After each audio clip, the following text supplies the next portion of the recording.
नमस्कार, मैं हरेंद्र कुमार आप सभी दर्शकों एवं विद्यार्थीगण को तहे दिल से हार्दिक अभिनंदन एवं मैं अपने तरफ से जय हिंद पेश करता हूं। तो चलिए आज के इस एपिसोड में आप सभी का जो है तहे दिल से हार्दिक अभिनंदन एवं वंदन है। तो चलिए आज फिर से मैं आपके क्लास 10 का जो है एक नया टॉपिक, नया कविता जो है हीरो सीमा लेके आया हूँ। इसको आप लोग जो है बेहतरीन अंदाज से समझिए और जो है सीखने का प्रयास कीजिए। तो चलिए हम लोग इनके बारे में जानते हैं। तो सबसे पहले हीरो सीमा कविता याद रखिएगा बंधु मेरे। हीरो सीमा कविता जो है इनके जो लेखक है वो अज्ञेय है। सबसे पहले हीरो सीमा समझिए क्या है। हीरो सीमा मेरे मित्र जो है ये जापान का जो है एक द्वीप है, एक वहाँ का सरजमी है। वहाँ पे जो है एक तरह का बात जो है हुआ था कि जब विश्व युद्ध चल रहा था उस समय जो है हिरोशिमा पे अमेरिका ने जो है 2 बार परमाणु बम जो है यहाँ पे गिरा दिया गया था। वो था 6 अगस्त और 9 अगस्त। 6 अगस्त और 9 अगस्त को जो है परमाणु हमला जो है एक 6 अगस्त को जो है हिरोशिमा पे गिराया गया था और 9 अगस्त को जो है नागासाकी पर गिराया गया था। नागासाकी पर गिराया गया था। तो समझिए हिरोशिमा और नागासाकी पर जो 2 बार परमाणु बम जो गिराया गया था, जिसके चलते जो है जापान जो है पूरा एकदम छितरा गया था। और उसी सब चीज़ों को देखते हुए यहाँ पे अज्ञेय जी जो है एक बेहतरीन अंदाज से कविता लिखे हैं। तो देखिए पहले जो है हम लोग अज्ञेय जी का जो है परिचय समझते हैं, ठीक है। उनके बाद फिर हम हिरोशिमा और जापान की बात करेंगे कि वहाँ की किस तरह से विश्व का हुआ है और वहाँ के लोगों पर किसका क्या प्रभाव पड़ा है। तो चलिए सबसे पहले इनके लेखक हैं अज्ञेय। अज्ञेय के बारे में आपसे जो है ऑब्जेक्टिव प्रश्न में पूछेगा कि अज्ञेय का पूरा नाम क्या है। तो याद रखिएगा अज्ञेय जी का जो पूरा नाम है सच्चिदानंद हीरानंद बस्याल अज्ञेय। ये जो है आपसे लिखने के लिए बोलेगा, ठीक है। कहेगा अज्ञेय जी का पूरा नाम लिखिए, तो आप लोग को लिखना है सच्चिदानंद हीरानंद बस्यायन अज्ञेय, ठीक है। तो चलिए देखिए इसके बारे में और जानने का हम प्रयास करते हैं। जो है 7 मार्च 1911 ईस्वी में कसैया कुशीनगर उत्तर प्रदेश में इनका जो है जन्म हुआ था। मैं अपने दर्शकों को बता देना चाहता हूँ या अपने विद्यार्थीगण को बता देना चाहता हूँ कि देखिए मैं जो आज क्लास से ही जो कविता मैं आज शुरू कर रहा हूँ, इसलिए यहाँ पे स्टूडेंट भी उपस्थित हैं, इसलिए मेरा नज़र उधर इधर उधर जाता है। तो बच्चे पर क्योंकि ये लोग थोड़ा सा हैं, आप लोग समझते हैं, ठीक है। तो चलिए देखिए, तो सबसे पहले इनका जन्म के बारे में समझिए। 7 मार्च 1911 ईस्वी को बता ही दिए कि कुशीनगर उत्तर प्रदेश में, और कुशीनगर में आप लोग को पता होना चाहिए यहीं पे जो है भगवान बुद्ध जो है यहाँ पे परिनिर्वाण हुए थे, मतलब कि जो है इनका देवावसान हुआ था कुशीनगर में, ठीक है। तो देखिए आगे हम लोग चलते हैं। इनकी माता का नाम जो है बेअंती देवी और पिता का नाम जो है हीरानंद शास्त्री। और याद रखिएगा हीरानंद शास्त्री जो इनके पिता थे ये प्रख्यात पुरातत्ववेता थे। कहिएगा सर पुरातत्ववेता क्या है? तो पुरातत्ववेता वो होता है जो प्राचीन अवशेषों की जानकारी को इकट्ठा करे। प्राचीन अवशेष मतलब क्या? आज से लगभग 40,000 वर्ष 20,000 वर्ष पहले जो हुआ है उनके बारे में जो है जो भी वस्तुएं निकलता है धरती के अंदर से, उन सब चीज़ों के बारे में जानकारी को बताने वाले जो है वो कौन होते हैं? पुरातत्ववेत्ता होते हैं। तो चलिए देखिए आगे हम देखते हैं इनकी प्रारंभिक शिक्षा जो है ये लखनऊ में हुआ था, ठीक है। उनके बाद प्रारंभिक शिक्षा जो है लखनऊ में, और मैट्रिक की परीक्षा जो है 1925 में पंजाब विश्वविद्यालय से किया है, ठीक है। और इंटर याद रखिएगा 1927 ईस्वी मद्रास से, ठीक है। और बीएससी इन्होंने किया है। बीएससी मतलब क्या होता है? बैचलर ऑफ साइंस होता है, ठीक है। और बीए जिसको बोलते हैं वो बैचलर ऑफ आर्ट्स होते हैं, समझ गए। और देखिए यहाँ पे बीएससी जो उन्होंने किया था वो 1929 लाहौर, उस समय पाकिस्तान तो बना नहीं था, भारत का ही अंग था, ठीक है। पाकिस्तान का तो जन्म 1947 में हुआ और अपना भारत का जन्म आगे से है, पूरे से है, इसलिए जो है लाहौर से इन्होंने BSc की डिग्री हासिल किया। और याद रखिएगा किस विचारवाद के थे, तो प्रयोगवाद के थे, प्रयोगवाद के थे।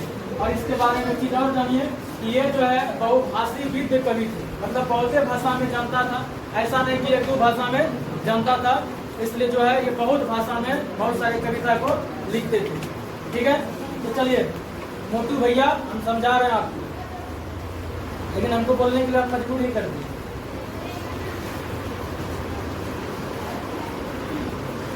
समझ गए बात को? यहाँ पे देखिए ये बहुभाषी विद्य थे, मतलब बहुत भाषा में जो है ये कविता लिखते थे, ऐसा नहीं कि एक भाषा में, बहुत सारी भाषा में। तो चलिए हम लोग आगे बढ़ जाते हैं। देखिए इनके बारे में याद रखिएगा, हिरोशिमा जो कविता है ये कहाँ से लिया गया, याद रखिएगा सादा मीरा से लिया गया है। सादा मीरा के बारे में जो है जानकारी जो मिलता है, तो आप 12वीं क्लास में जाइएगा तो उसमें हिंदी में एक है वो सादा मीरा, उनके लेखक है जगदीश चंद्र माथुर। सादा मीरा का मतलब होता है उनमें से गंडक नदी के बारे में बताया गया था, लेकिन यहाँ पे अज्ञे साहब जी का है। तो याद रखिएगा आप लोग को सिर्फ इतना याद रखना है कि हिरोशिमा जो कविता है वो कहाँ से लिया गया है, तो याद रखिएगा सादा मीरा से लिया गया है। और याद रखिएगा अज्ञे साहब को जो है मानवीय विभीषिका का दुष्टांत कवि कहा जाता है, मतलब मानव में जो जिस प्रकार से दुर्दांत हुआ है, कहीं किस प्रकार से हुआ है, इनके काव्य में देखने को हमेशा मिलते रहता है। तो याद रखिएगा इनकी प्रमुख कृति के बारे में बात करते हैं। सबसे पहले काव्य के बारे में बात करते हैं। काव्य जो है भग्नदूत है, चिंता है, और इत्यलम है, हरी घास पर क्षण भर है। उनके बाद सबसे फेमस जो है इनकी कविता है वो है कितनी नावों में कितनी बार। ये बेहतरीन अंदाज की एक कविता है जो कि हम इसको पढ़े हैं, बहुत ही आनंद आया था। ठीक है, आप लोग को सिर्फ याद रखना, अभी मत पढ़िए, क्लास 10 का जब एग्जाम दे दीजिएगा उसके बाद पढ़िएगा। देखिए आगे कहानी की अगर हम बात करते हैं, कहानी जो है दीपदगा है और जयदोल है। ये तेरे प्रतिरूप, छोड़ा हुआ रास्ता, लौटती पगडुंडियाँ इत्यादि और सारे हैं, लेकिन ये फेमस है। ठीक है, उपन्यास की बात करें तो शेखर एक जिन्नी, नदी के द्वीप और है, लेकिन इसे प्रयास करिएगा। तार सप्तक की शुरुआत, आप थोड़ा सा तार सप्तक के बारे में सुनिएगा। 7 कवियों को एक साथ बैठा करके जहाँ पे जिस कविता की रचना किया जाता है उसी कहते हैं तार सप्तक। तो इन्होंने 7 कवि को एक जगह बैठा करके जो है कविता की रचना करी, उसी का नाम क्या रखा गया, तार सप्तक। और सारा कविता उस जगह लिखा गया था। और इसके बारे में थोड़ा ये भी जान लीजिए, ये जो है वो देश विदेश की विजिटिंग प्रोफेसर, मतलब याद रखिएगा ये अज्ञे साहब जो थे ऐसा छोटा मोटा ये नहीं थे कि मतलब कि इसको जो है पूरा विश्व भर में जो है प्रोफेसर के लिए जो है चिन्हित करते थे लोग, और जो इन्होंने काम भी किया है। ठीक है, तो याद रखिए। और एक बात और ये भी याद रख लीजिएगा कि इनका जो मृत्यु है, इनका जो देहांत हो गया था 1987 ईस्वी को हो गया था। तो ये जीवन परिचय था अज्ञे जी का। तो चलिए हम लोग जो है अब कविता की ओर बढ़ते हैं। हिरोशिमा, ठीक है, हिरोशिमा जो इनकी एक बेहतरीन कविता है, इसके बारे में अभी हम लोग बात करते हैं। बेहतरीन अंदाज का कविता है। ठीक है, तो देखिए हिरोशिमा जो कविता है, हिरोशिमा के बारे में थोड़ा सा पहले समझ लीजिए कि देखिए जापान एक देश है, उसके ऊपर जो है अमेरिका के द्वारा परमाणु बम गिरा दिया जाता है 6 अगस्त और 9 अगस्त को। लेकिन यहाँ पे 6 अगस्त को जो गिराया है वो हिरोशिमा पे गिरा दिया गया है। ठीक है, तो आखिरकार जो है उससे जो हानि हुआ है, उससे जो लोगों में त्रासदी हुआ है, वहाँ के लोगों में जो दर्द हुआ है, उन सारे दर्द चीज़ों को बताने का यहाँ पे अज्ञे साहब ने प्रयास किया है। तो चलिए इनके कविताओं में जो है देखते हैं कि इन्होंने किस प्रकार से इस कविता में जो है उन सारे चीज़ों को जो है समेटने का प्रयास किया है। तो देखिए कहता है, एक दिन सहसा सूरज निकला, अरे क्षितिज पर नहीं, नगर के चौक। समझिए, कहते हैं एक दिन सहसा सूरज निकला, कहता है कि एक दिन जो है बेहतरीन अंदाज से एक सूरज निकला अचानक। इसको कहते हैं अगर अचानक कोई भी चीज होता है उसको कहते हैं बेहतरीन अंदाज से ये सारी चीज हुआ। कहता है एक दिन सहसा सूरज निकला, अचानक एक दिन सूरज निकला, अरे क्षितिज पर नहीं नगर के चौक पर। कहते हैं क्षितिज पर नहीं, जैसे कि मतलब सूरज जब पूरब से निकलता है तो उनकी एक लालिमा होता है, उनको क्षितिज के द्वारा जो है बताया गया। कहते हैं क्षितिज से नहीं नगर के चौक पे निकला। कहां से सूरज निकला? नगर के चौक पर से सूरज निकला। धूप बरसी पर अंतरिक्ष से नहीं फटी मिट्टी से। देखिए यहाँ पे कितना अच्छा बात यहाँ बोला है कि जो है एक दिन सहसा सूरज निकला, मतलब एक दिन अचानक सूरज निकला। कहता है क्षितिज से नहीं नगर के चौक से निकला। मतलब यहाँ पे सूरज किसको बना रहा है? परमाणु बम को। परमाणु बम को जो है यहाँ पे सूरज बनाने का प्रयास किया गया है और बताने का प्रयास किया गया है कि एक दिन सहसा सूरज निकला, अरे क्षितिज पर नहीं नगर के चौक पर। कहते हैं पूरब दिशा से नहीं, जिस जगह से सूरज निकलता था उस जगह से नहीं, डायरेक्ट नगर के चौके पे निकला। धूप बरसी, कहता है उसमें धूप भी है, पर अंतरिक्ष से नहीं फटी हुई मिट्टी से। कहता है कोई आकाश से ये सूरज नहीं निकला, डायरेक्ट जो कहां से निकला? धरती से निकला। धरती से कैसे निकला? जब परमाणु बम गिराया गया था तो परमाणु बम जो होते हैं वो धरती पे आते हैं, तो धरती पे गिरते ही पूरा धरती के अंदर जाते हैं, उनके बाद फिर ज्वाला निकलते हैं। तो धरती के अंदर से अगर एक बार बहुत सारी ज्वाला निकल जाए तो बताओ बहुत सारा रोशनी होगा कि नहीं होगा? इसी रोशनी को जो कहा गया है सूरज का रूप दिया गया है। किसका रूप दिया गया है?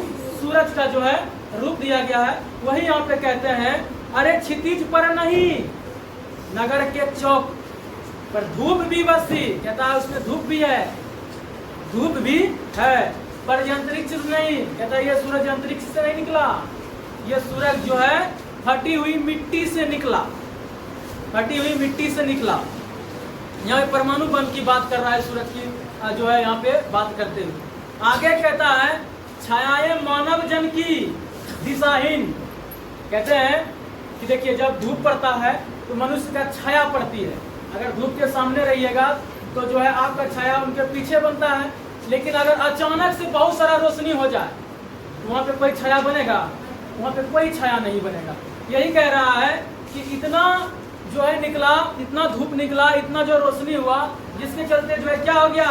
छाया मानव जन की दिशाहीन हो गई, मतलब कोई दिशा में छाया ही नहीं बन रहा है।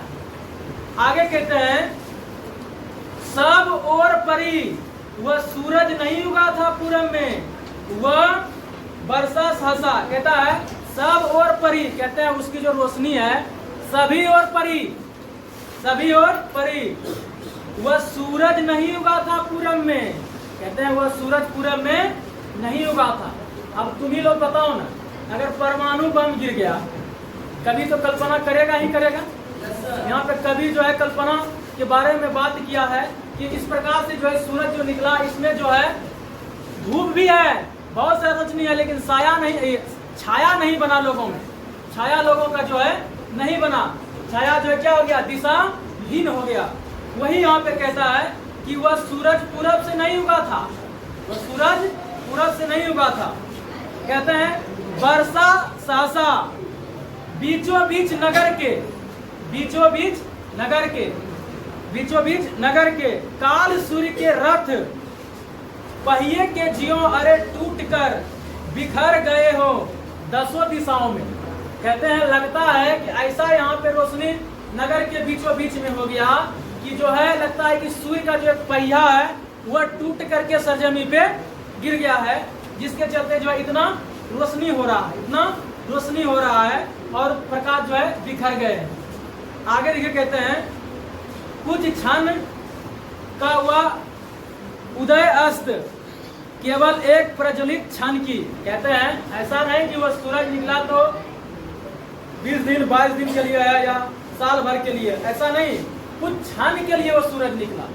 अब तुम ही लोग बताओ ना, परमाणु बम भटकेगा तो क्या उससे एकदम से सब दिन एकदम रोशनी रहेगा? नहीं रहेगा।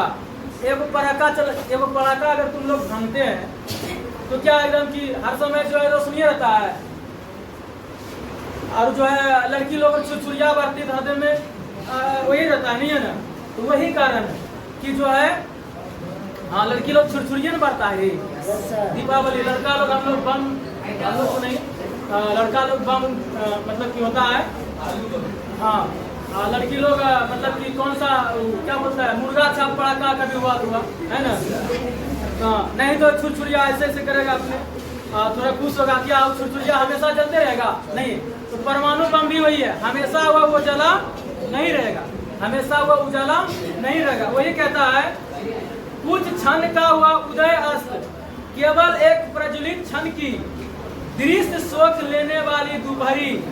फिर कहते हैं कुछ क्षण के लिए यह जो है हुआ और जो है प्रज्वलित क्षण की जो है दृश्य शोक लेने वाली दोपहरी।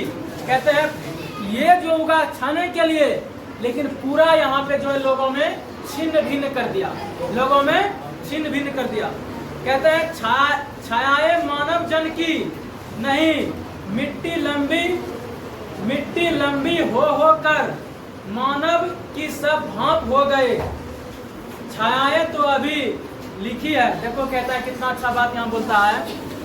कहता है कि छाया मानव जन की नहीं, मिट्टी की लंबी हो कर हो रही है। कहते हैं कि मानव की छाया नहीं बन रही है भाई, मानव की छाया नहीं बन रही है, मिट्टी का जो है छाया रूपी रूप जो है इसको दिखा रहा है। आगे कहते हैं मानव ही सब भाप हो गए। कहते हैं मानव का छाया क्या बनेगा? उस रोशनी से मानव ही जलकर क्या हो गया? भांस मतलब ना होता है भाप, भास्प मतलब वाष्प जिसको कहते हैं, भाप बनकर वो जो है उड़ रहे हैं। अब बताओ अत्यधिक रोशनी आएगा, कोई भी आदमी जलेगा नहीं जलेगा? जलेगा ना। वहीं पर अगर जब परमाणु बम वहां पे गिरा हिरोशिमा पर, तो लोगों में ऐसा चीज हुआ कि लोग जो वहां पे सीज रहा था, इतना दंडकारी चीज वहां पे दिखाई दे रहा था कि बस से बदतर लोग जो है जिंदा जो है एकदम से क्या हो रहा था, सीज रहा था, उससे जो है भाप निकल रहा था, उससे क्या हो रहा था, भाप निकल रहा था। कहते हैं छायाएं तो अभी लिखी है। आगे देखिए यहाँ पे कहते हैं झुलसे हुए पत्थरों पर उजड़ी सड़कों की गज पर। कहते हैं मानव की तो छोड़ दो बात, जहां पे ये रोशनी निकला वहां का पत्थर भी पसीज हो गया, वहां का पत्थर भी पसीज हो गया, पत्थर भी गल गया। तुम लोग पत्थर को गलते हुए देखा है? नहीं देखा। लेकिन परमाणु बम गिरने से क्या होता है कि पत्थर भी पिघल जाता है। तो आदमी का क्या औकात रहेगा? मानव की औकात रहेगा? नहीं रहेगा। आगे देखिए कहते हैं मानव का रचा हुआ सूरज मानव को भाप बनाकर सो गया। परमाणु बम किसने बनाया? मानव ने। अमेरिका वाले ने बनाया, जापान वाले पे गिरा दिया, जापान वाले मानव को सौंप दिया।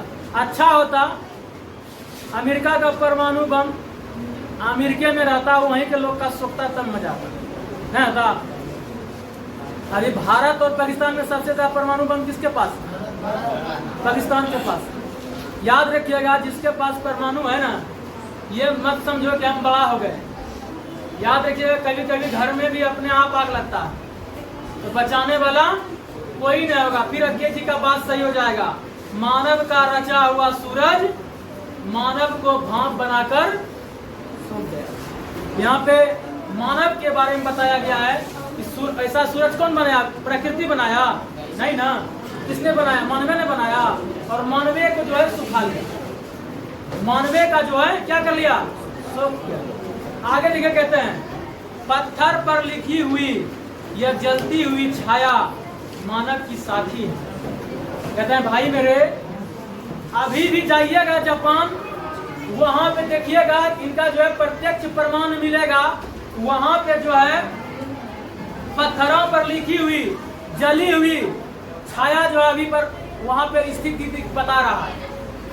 और जापान पे जब ये गिरा दिया गया, जानते हैं इससे क्या दुर्गति हो गया वहां का? आज भी वहां अपंग बच्चे पैदा लेते हैं।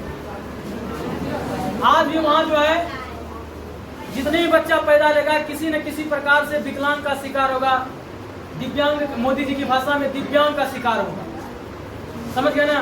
ऐसा नहीं कि परमाणु बम गिर गया तो वो याद रखेगा पूरा जनरेशन को खराब कर देगा, आपके पीढ़ी को खराब कर देगा।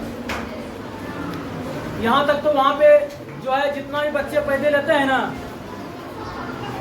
सबके शरीर में किसी न किसी चीज का कमी रहता है। किसी का पैर नहीं है, बहुत सारे रोग से ग्रसित अभी बच्चे पैदा लेते हैं, अच्छे बच्चे पैदा नहीं लेते वहाँ पे अभी। इसका सबसे बड़ा कारण क्या है? परमाणु बम का। परमाणु बम का एक दिन के लिए नहीं होता। एक तरह से मान लो कोरोना है, कोरोना एक प्रकार से क्या है? परमाणु बम है। कितना तबाही मचा दिया, और वो उसी के यहाँ गिरा दिया गया। बताओ, अभी भी जिल्लत की जिंदगी जो है, अब तो करीब करीब जापान ये चीज में आ गया है, लेकिन अभी भी वहाँ पे जितने भी बच्चे पैदा लेते हैं सब अपंग ही पैदा लेते हैं। ऐसा जो है दुष्परिणाम हो गया है जापान। कौन किया? अमेरिका ने किया। वही कहता है अभी आज भी जो है उसका अगर आपको प्रमाण देखना है, देखो कहता नहीं यहाँ पे कि पत्थर पर लिखी हुई या जलती हुई छाया मानव की साक्षी है, मतलब मनुष्य की साक्षी अभी वहाँ बता रहे हैं। देखिए इनसे क्या घटना हुआ। तो याद रखिएगा, ये एक बहुत ही रोचक कविता था इसका आज्ञा साहब जी का। ठीक है, इससे जो है मानव की बारे में बताया गया है, मानव की स्थिति के बारे में बताया गया है। इससे हमें यही सीख मिला कि जरूरत से ज्यादा नहीं उड़ना चाहिए। परमाणु बम बना लिया तो इससे क्या हो गया? आप बहुत बड़ा हो गए हैं? नहीं, मानव का जो मानवता होनी चाहिए वो होनी चाहिए। और यह कविता जो है बेहतरीन कविता था, बहुत छोटी कविता था, लेकिन आपके परीक्षा की दृष्टि से काफ़ी जो है उपयुक्त यह कविता है। इससे करीब करीब बहुत अच्छे प्रश्न पूछे जाते हैं। आपसे जो है अज्ञे जी का जन्म तो पूछेगा ही, ठीक है, अज्ञे जी के बारे में, हिरोशिमा के बारे में पूछेगा ही। ठीक है, तो चलिए इस वीडियो को आप लोग बेहतरीन अंदाज से देखिए, और जो इसमें जो भी त्रुटि है आप लोग कमेंट बॉक्स में लिखिए कि जो इसमें और इस प्रकार से होना चाहिए। मैं सुधार करने का भरसक प्रयास करूंगा।